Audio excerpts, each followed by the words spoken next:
This segment of Delmarva Life is brought to you by Most Blessed Sacrament Catholic School.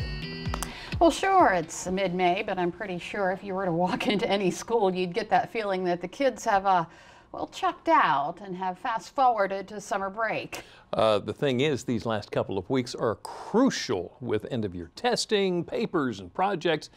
All of them weigh heavily on final grades. So, how do we keep the little ones focused as we head into summer? Well, here was some great insight. Is physical education teacher at Most Blessed Sacrament Catholic School in Berlin. This is John Haskell. John, thank you so much for joining us today. No problem. Thank you. All right, so this is called Summer Slump? Spring Slump. Spring Slump. Spring Yeah. Slump, okay. At this time of the year, usually this is my 11th year teaching, and it may fluctuate by a week or two, but every year, about this time of year, May, could be even April, the kids, you start to notice a little bit of change, a little bit more edgy, a little bit more active, a little bit more hyper. And so us as teachers, us as administrators in the school, it's up to us to kind of notice this change and kind of see what we can do to facilitate more learning inside of this new environment. All right, so how do you suggest we help those students, we keep those students engaged? Well, I think there's two different people here that need to help with this. Parents at home, sticking with their routine, their daily routine that they've been using the whole academic year. Even though it's sunny out, even though it's warm out, don't change their daily routine. And then us as teachers, inside the classroom, inside the school, you know, thinking about our learning engagements. What's the hook that gets the kids involved in the learning? And then thinking about maybe changing the way that it's structured. Can we have it group-based? Can it be inquiry-based? Can we go outside, measure things that are outside instead of inside, things like that. Now, you're the physical instructor as well.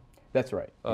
So does physical condition have anything to do with this? Yeah, so, you know, if you walk into a classroom right now, I guarantee you there's some students who are looking out that window yearning to be outside. And so what I do as a physical fitness teacher, physical education teacher, is as much as possible I try to take the kids outside so that they can feel, they can experience the open space. Right. And so that we can enjoy the weather as much as we can.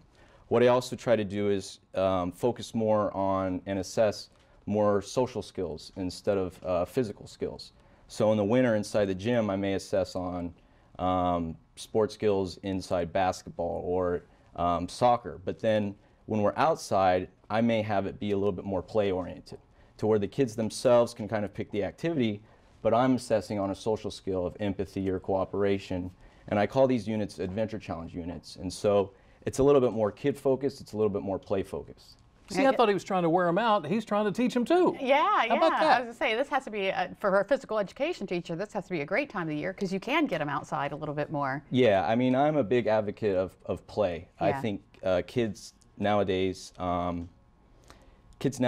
they have very structured play. They have practice, lacrosse practice or tennis practice, but they aren't getting that unstructured play. And so what I try to do that as much as possible in physical education is incorporate that as much as I can. Mm. Let's talk a little bit about diet. I mean, we all want to feed our children well, no matter what time of the year, but is there anything we can do differently during the spring slump? Yeah, I think just, you know, families are trying to go out and do more recreational activities. And fast food can become a crutch, or it can become that easy alternative. And so what you don't want to have happen is have that flip-flop to where instead of eating at home with a family a good nutritious meal is all of a sudden that fast food that's once a week is now 3 times a week or every other meal. And so I think that's the biggest thing that we can do at home is making sure that we're not over-relying on the fast food. Mm. Right. So do you think sleep patterns are changing any this time of year? I can only speak for, I have 3 kids at home. Yeah. And you know, when it's bedtime, they are noticing out the window that it's light out. Still light. And so, you know, figuring out the conversation, figuring out your best argument as to why it's still bedtime even though it's light out. We invested in some shutters, external shutters for our windows. Really? To kind of help with that. But, you know, sleep, it's 1/3 of a kid's day. And so making sure that that routine, making sure that those 8 hours ideally are there is important.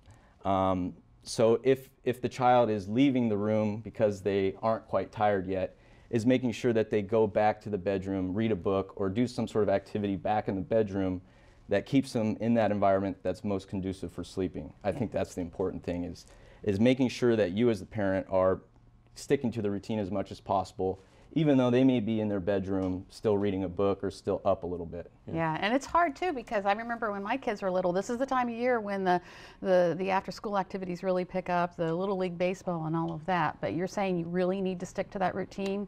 Yeah, I mean, sometimes you have an after school activity or you're trying to balance all the after school activities, and an activity might not end until 7:45.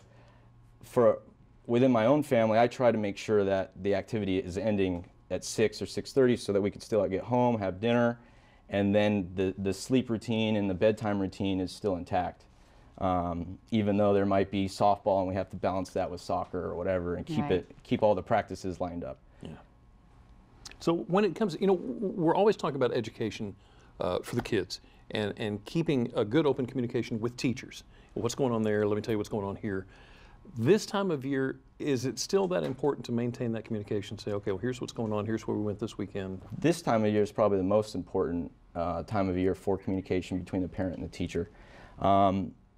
Because the kids are noticing it's springtime and a little bit more energetic and wanting to be outside, because the teacher is trying to meet the kids halfway and think of new and exciting activities or learning engagements for the students, the parents need to understand kind of what's going on at school and to be open to these new learning engagements or these new learning activities.